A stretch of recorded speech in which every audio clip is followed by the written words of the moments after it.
أعوذ بالله من الشيطان الرجيم. بسم الله الرحمن الرحيم.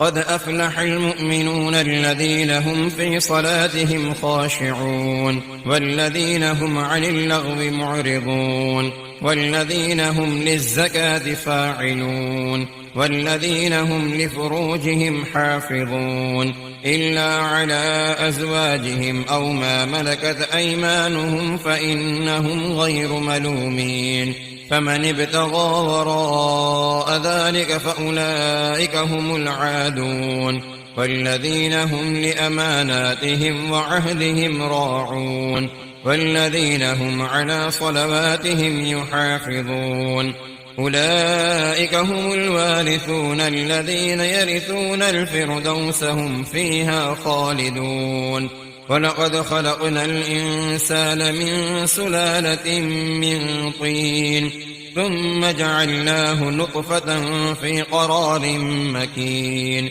ثم خلقنا النطفة علقة فخلقنا العلقة مضغة فخلقنا المضغة عظاما فكسونا العظام لحما ثم أنشأناه خلقا آخر فتبارك الله أحسن الخالقين. ثم إنكم بعد ذلك لميتون ثم إنكم يوم القيامة تبعثون. ولقد خلقنا فوقكم 7 طرائق وما كنا عن الخلق غافلين. وأنزلنا من السماء ماء بقدر فأسكناه في الأرض وإنا على ذهاب به لقادرون. فأنشأنا لكم به جنات من نخيل وأعناب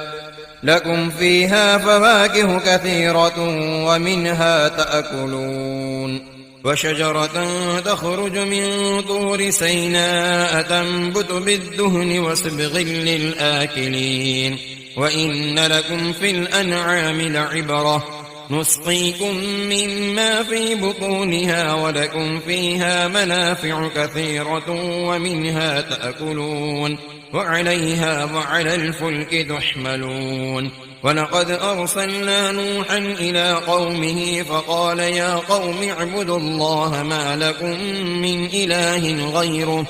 أفلا تتقون. فقال الملأ الذين كفروا من قومه ما هذا إلا بشر مثلكم يريد أن يتفضل عليكم ولو شاء الله لأنزل ملائكة ما سمعنا بهذا في آبائنا الأولين إن هو إلا رجل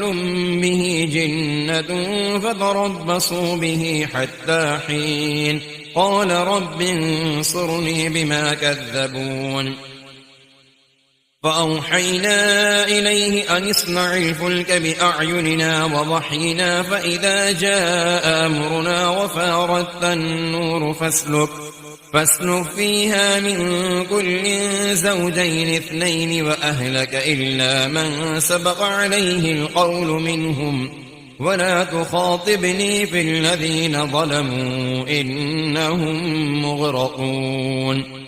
فإذا استويت أنت ومن معك على الفلك فقل الحمد لله الذي نجانا من القوم الظالمين وقل رب أنزلني منزلا مباركا وأنت خير المنزلين. إن في ذلك لآيات وإن كنا لمبتلين. ثم أنشأنا من بعدهم قرنا آخرين فأرسلنا فيهم رسولا منهم أن اعبدوا الله ما لكم من إله غيره أفلا تتقون.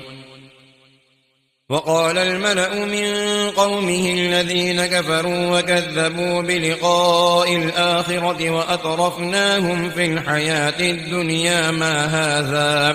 ما هذا إلا بشر مثلكم يأكل مما تأكلون منه ويشرب مما تشربون ولئن أطعتم بشرا مثلكم إنكم إذا لخاسرون أيعدكم أنكم إذا متم وكنتم ترابا وعظاما أنكم مخرجون هيهات هيهات لما توعدون إن هي إلا حياتنا الدنيا نموت ونحيا وما نحن بمبعوثين إن هو إلا رجل افترى على الله كذبا وما نحن له بمؤمنين قال رب انصرني بما كذبون قال عما قليل ليصبحن نادمين فأخذتهم الصيحة بالحق فجعلناهم غثاء فبعدا للقوم الظالمين ثم أنشأنا من بعدهم قرونا آخرين ما تسبق من أمة أجلها وما يستأخرون ثم أرسلنا رسلنا تترى كلما جاء أمة رسولها كذبوه فأتبعنا بعضهم بعضا وجعلناهم أحاديث فبعدا لقوم لا يؤمنون ثم أرسلنا موسى وأخاه هارون بآياتنا وسلطان مبين إلى فرعون وملئه فاستكبروا وكانوا قوما عالين فقالوا أنؤمن لبشرين مثلنا وقومهما لنا عابدون فكذبوهما فكانوا من المهلكين ولقد آتينا موسى الكتاب لعلهم يهتدون وجعلنا ابن مريم وأمه آية وآويناهما إلى ربوة ذات قرار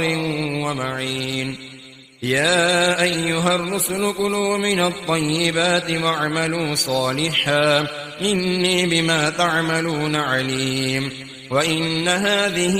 أمتكم أمة واحدة وأنا ربكم فاتقون فتقطعوا أمرهم بينهم زبرا كل حزب بما لديهم فرحون فذرهم في غمرتهم حتى حين أيحسبون أن ما نمدهم به من مال وبنين نسارع لهم في الخيرات بل لا يشعرون إن الذين هم من خشية ربهم مشفقون والذين هم بآيات ربهم يؤمنون والذين هم بربهم لا يشركون والذين يؤتون ما آتوا وقلوبهم وجلة أنهم إلى ربهم راجعون أولئك يسارعون في الخيرات وهم لها سابقون ولا نكلف نفسا إلا وسعها ولدينا كتاب ينطق بالحق وهم لا يظلمون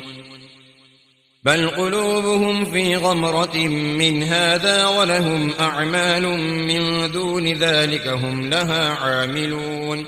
حتى إذا أخذنا مترفيهم بالعذاب إذا هم يجعرون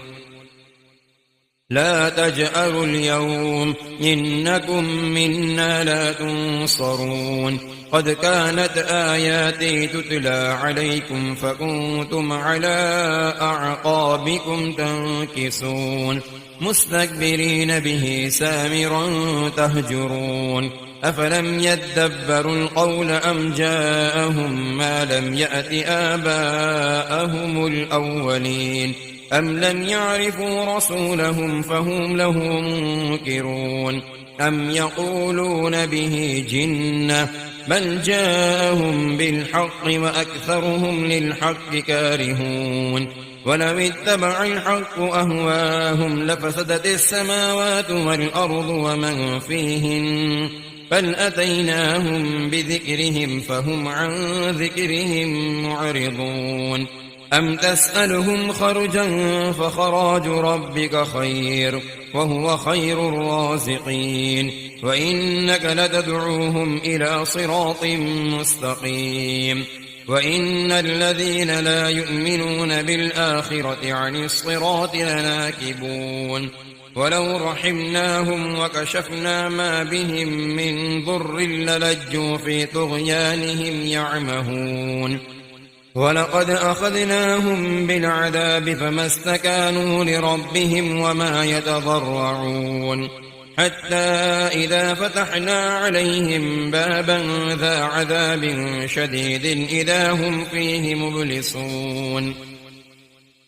وهو الذي أنشأ لكم السمع والأبصار والأفئدة قليلا ما تشكرون وهو الذي ذرأكم في الأرض وإليه تحشرون وهو الذي يحيي ويميت وله اختلاف الليل والنهار أفلا تعقلون بل قالوا مثل ما قال الأولون قالوا أئذا متنا وكنا ترابا وعظاما أئنا لمبعوثون لقد أوعدنا نحن وآباؤنا هذا من قبل إن هذا إلا أساطير الأولين قل لمن الأرض ومن فيها إن كنتم تعلمون سيقولون لله قل أفلا تذكرون قل من رب السماوات السبع ورب العرش العظيم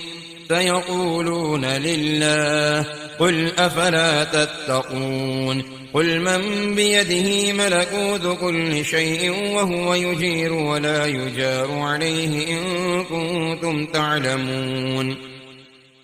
سيقولون لله قل فأنى تسحرون بل أتيناهم بالحق وإنهم لكاذبون ما اتخذ الله من ولد وما كان معه من إله إذا لذهب كل إله بما خلق ولعلى بعضهم على بعض سبحان الله عما يصفون عالم الغيب والشهادة فتعالى عما يشركون قل رب إما تريني ما يوعدون رب فلا تجعلني في القوم الظالمين وإنا على أن نريك ما نعدهم لقادرون ادفع بالتي هي أحسن السيئة نحن أعلم بما يصفون وقل رب أعوذ بك من همزات الشياطين وأعوذ بك رب أن يحضرون حتى إذا جاء أحدهم الموت قال رب ارجعون لعلي أعمل صالحا فيما تركت كلا إنها كلمة هو قائلها ومن ورائهم برزخ إلى يوم يبعثون فإذا نفخ في الصور فلا أنساب بينهم يومئذ ولا يتساءلون فمن ثقلت موازينه فأولئك هم المفلحون ومن خفت موازينه فأولئك الذين خسروا أنفسهم في جهنم خالدون تلفح وجوههم النار وهم فيها كالحون ألم تكن آياتي تتلى عليكم فكنتم بها تكذبون قالوا ربنا غلبت علينا شقوتنا وكنا قوما ضالين ربنا أخرجنا منها فإن عدنا فإنا ظالمون قال اخسئوا فيها ولا تكلمون إنه كان فريق من عبادي يقولون ربنا آمنا فاغفر لنا وارحمنا وأنت خير الراحمين فاتخذتموهم سخريا حتى أنسوكم ذكري وكنتم منهم تضحكون إني جزيتهم اليوم بما صبروا أنهم هم الفائزون قال كم لبثتم في الأرض عدد سنين قالوا لبثنا يوما أو بعض يوم فاسأل العادين قال إن لبثتم إلا قليلا لو أنكم كنتم تعلمون أفحسبتم أنما خلقناكم عبثا وأنكم إلينا لا ترجعون فتعالى الله الملك الحق لا إله إلا هو رب العرش الكريم ومن يدع مع الله إلها آخر لا برهان له به فإنما حسابه عند ربه إنه لا يفلح الكافرون وقل رب اغفر وارحم وأنت خير الراحمين بسم الله الرحمن الرحيم سورة أنزلناها وفرغناها وأنزلنا فيها آيات بينات لعلكم تذكرون الزانية والزاني فاجلدوا كل واحد منهما 100 جلدة ولا تأخذكم بهما رأفة في دين الله إن كنتم تؤمنون بالله واليوم الآخر وليشهد عذابهما طائفة من المؤمنين الزاني لا ينكح إلا زانية أو مشركة والزانية لا ينكحها إلا زان أو مشرك وحرم ذلك على المؤمنين والذين يرمون المحصنات ثم لم يأتوا ب4 شهداء فاجلدوهم 80 جلدة ولا تقبلوا لهم شهادة أبدا وأولئك هم الفاسقون إلا الذين تابوا من بعد ذلك وأصلحوا فإن الله غفور رحيم والذين يرمون أزواجهم ولم يكن لهم شهداء إلا أنفسهم فشهادة أحدهم 4 شهادات بالله إنه لمن الصادقين والخامسة أن لعنة الله عليه إن كان من الكاذبين ويدرأ عنها العذاب أن تشهد 4 شهادات بالله إنه لمن الكاذبين والخامسة أن غضب الله عليها إن كان من الصادقين ولولا فضل الله عليكم ورحمته وأن الله تواب حكيم إن الذين جاءوا بالإفك عصبة منكم لا تحسبوه شرا لكم بل هو خير لكم لكل امرئ منهم ما اكتسب من الإثم والذي تولى كبره منهم له عذاب عظيم لولا إذ سمعتموه ظن المؤمنون والمؤمنات بأنفسهم خيرا وقالوا هذا إفك مبين لولا جاءوا عليه ب4 شهداء فإذ لم يأتوا بالشهداء فأولئك عند الله هم الكاذبون ولولا فضل الله عليكم ورحمته في الدنيا والآخرة لمسكم فيما أفضتم فيه عذاب عظيم إذ تلقونه بألسنتكم وتقولون بأفواهكم ما ليس لكم به علم وتحسبونه هينا وهو عند الله عظيم ولولا إذ سمعتموه قلتم ما يكون لنا أن نتكلم بهذا سبحانك هذا بهتان عظيم يعظكم الله أن تعودوا لمثله أبدا إن كنتم مؤمنين ويبين الله لكم الآيات والله عليم حكيم إن الذين يحبون أن تشيع الفاحشة في الذين آمنوا لهم عذاب أليم في الدنيا والآخرة والله يعلم وأنتم لا تعلمون ولولا فضل الله عليكم ورحمته وأن الله رؤوف رحيم يا أيها الذين آمنوا لا تتبعوا خطوات الشيطان ومن يتبع خطوات الشيطان فإنه يأمر بالفحشاء والمنكر ولولا فضل الله عليكم ورحمته ما زكى منكم من أحد ولكن الله يزكي من يشاء والله سميع عليم ولا يأتل أولو الفضل منكم والسعة أن يؤتوا أولي القربى والمساكين والمهاجرين في سبيل الله وليعفوا وليصفحوا ألا تحبون أن يغفر الله لكم والله غفور رحيم إن الذين يرمون المحصنات الغافلات المؤمنات لعنوا في الدنيا والآخرة ولهم عذاب عظيم يوم تشهد عليهم ألسنتهم وأيديهم وأرجلهم بما كانوا يعملون يومئذ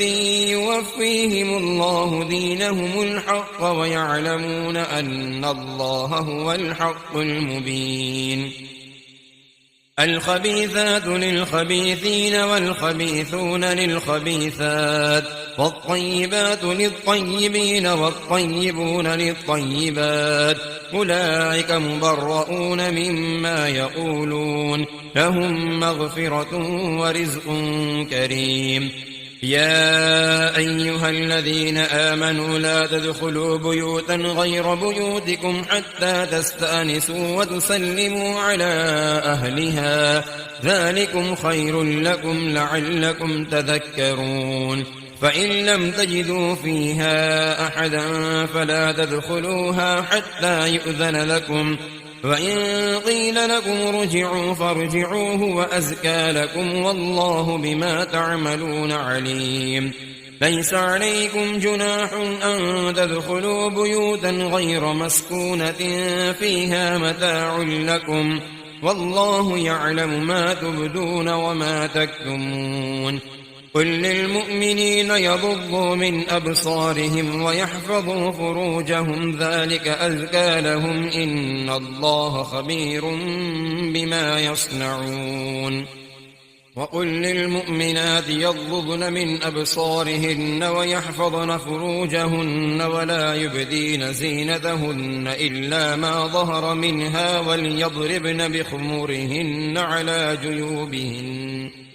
ولا يبدين زينتهن إلا لبعولتهن أو آبائهن أو آباء بعولتهن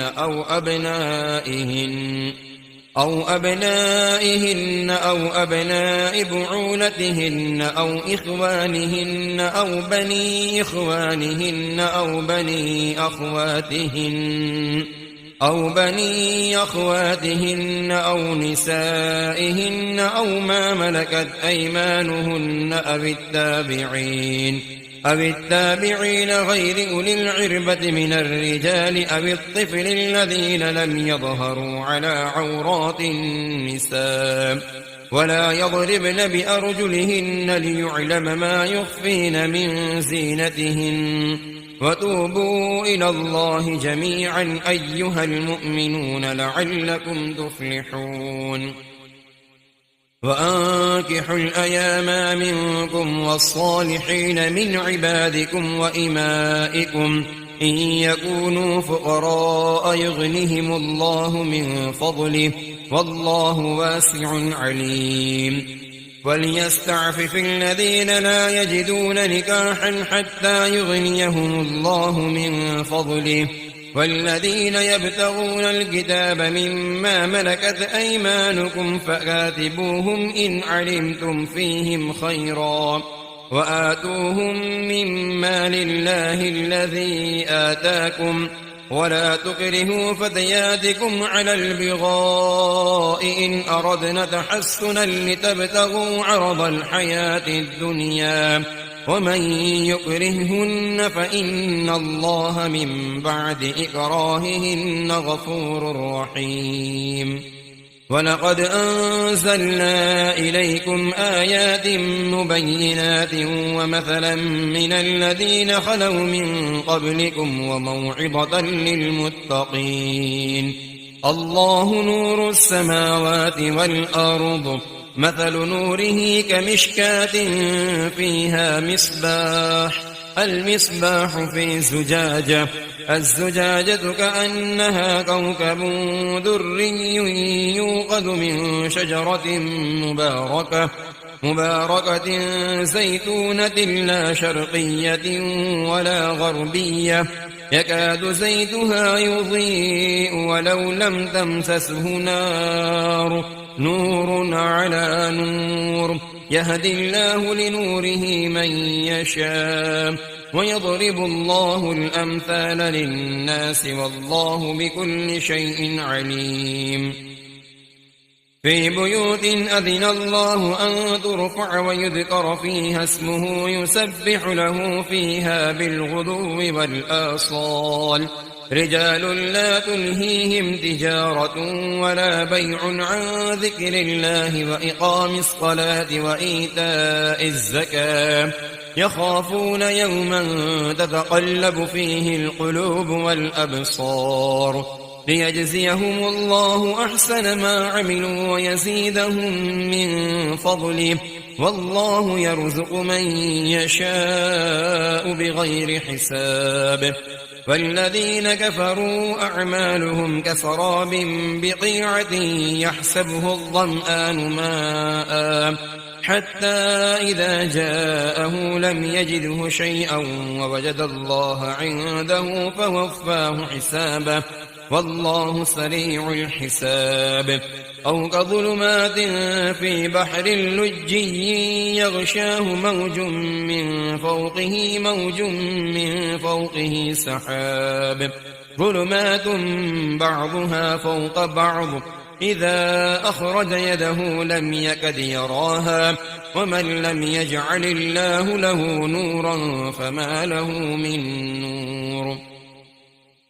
ألم تر أن الله يسبح له من في السماوات والأرض والطير صافات، كل قد علم صلاته وتسبيحه، والله عليم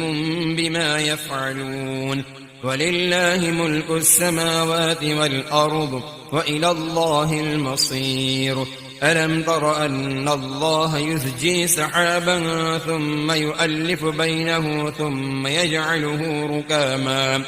ثم يجعله ركاما فترى الودق يخرج من خلاله، وينزل من السماء من جبال فيها من برد فيصيب به من يشاء ويصرفه عن من يشاء، يكاد سنا برقه يذهب بالأبصار، يقلب الله الليل والنهار، إن في ذلك لعبرة لأولي الأبصار. والله خلق كل دابة من ماء، فمنهم من يمشي على بطنه، ومنهم من يمشي على رجلين، ومنهم من يمشي على أربع، يخلق الله ما يشاء، إن الله على كل شيء قدير. لقد أنزلنا آيات مبينات، والله يهدي من يشاء إلى صراط مستقيم. ويقولون آمنا بالله وبالرسول وأطعنا ثم يتولى فريق منهم من بعد ذلك وما أولئك بالمؤمنين. وإذا دعوا إلى الله ورسوله ليحكم بينهم إذا فريق منهم معرضون، وإن يكن لهم الحق يأتوا إليه مذعنين. أفي قلوبهم مرض أم ارتابوا أم يخافون أن يحيف الله عليهم ورسوله، بل أولئك هم الظالمون.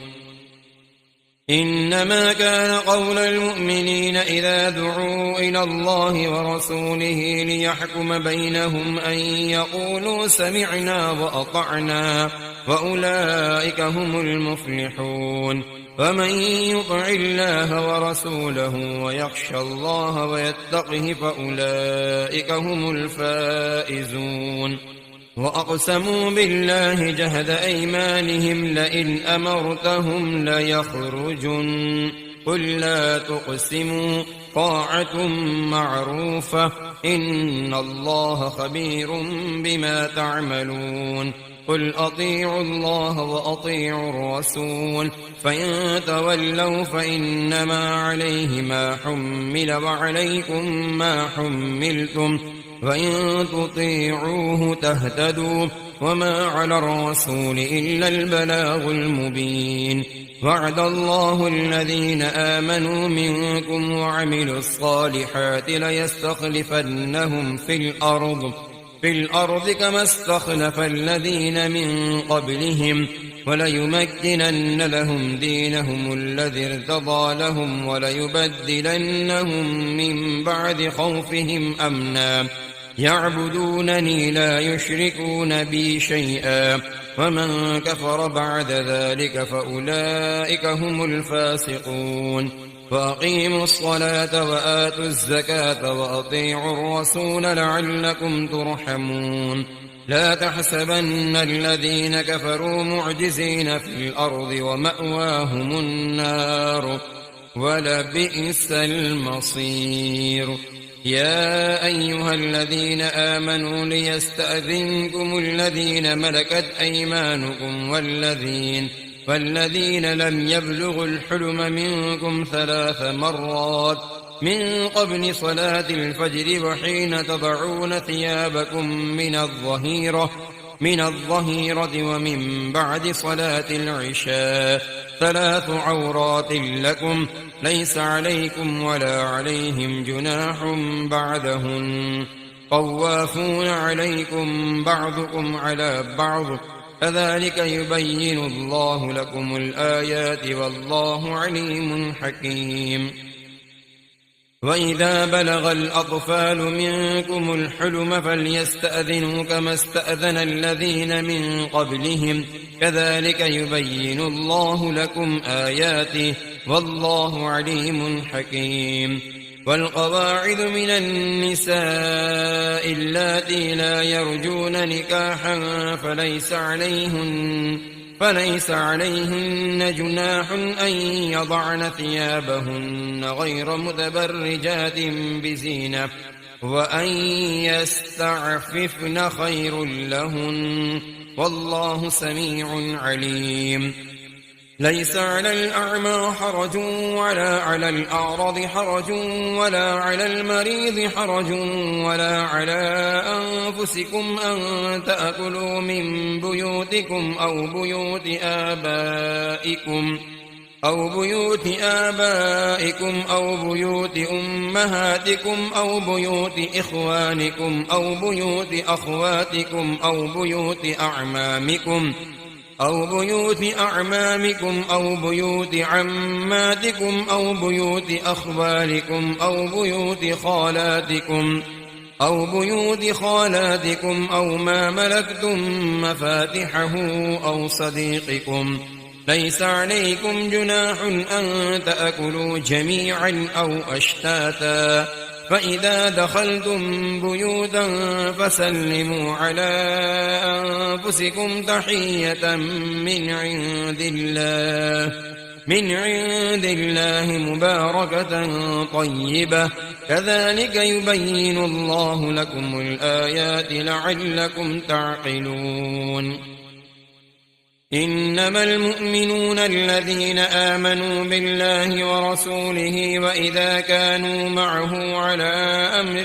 جامع لم يذهبوا حتى يستأذنوه إن الذين يستأذنونك أولئك الذين يؤمنون بالله ورسوله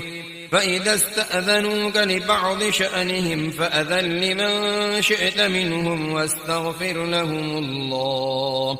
إن الله غفور رحيم. لا تجعلوا دعاء الرسول بينكم كدعاء بعضكم بعضا قد يعلم الله الذين يتسللون منكم لواذا فليحذر الذين يخالفون عن أمره أن تصيبهم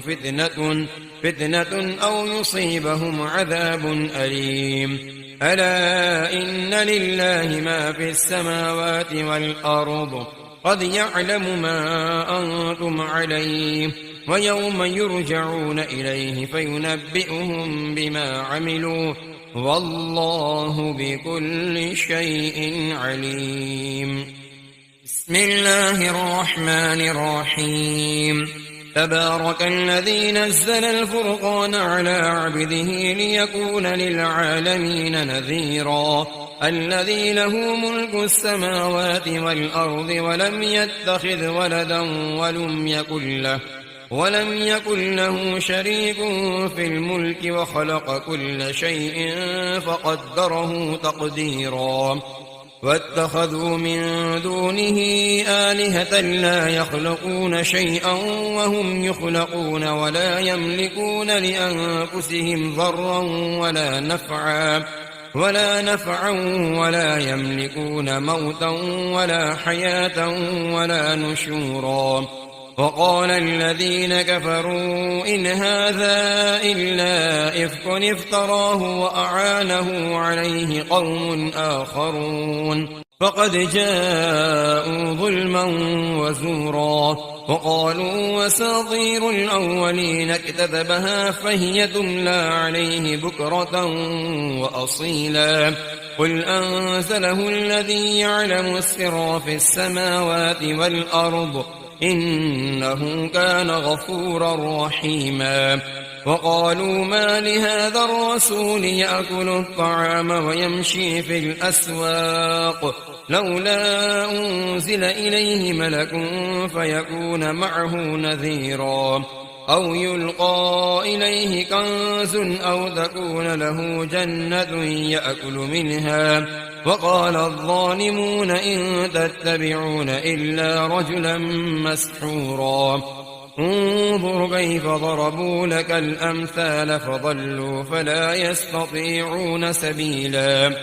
تبارك الذي إن شاء جعل لك خيرا من ذلك جنات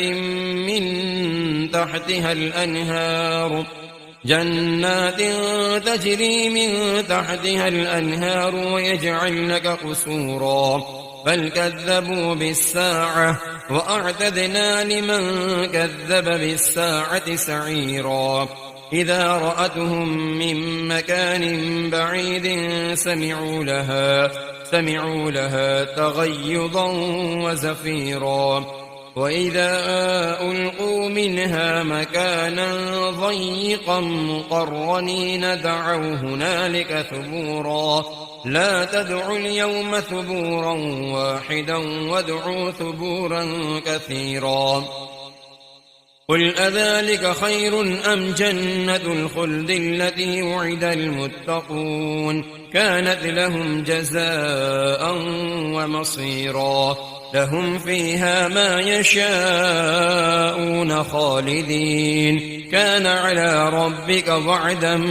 مسئولا. ويوم يحشرهم وما يعبدون من دون الله فيقول أأنتم أضللتم عبادي هؤلاء أم هم ضلوا السبيل. قالوا سبحانك ما كان ينبغي لنا أن نتخذ من دونك من أولياء ولكن متعتهم وآباءهم حتى نسوا الذكر وكانوا قوما بورا. فقد كذبوكم بما تقولون فما تستطيعون صرفا ولا نصرا. ومن يظلم منكم نذقه عذابا كبيرا. وما أرسلنا قبلك من المرسلين إلا إنهم ليأكلون الطعام ويمشون في الأسواق وجعلنا بعضكم لبعض فتنة أتصبرون وكان ربك بصيرا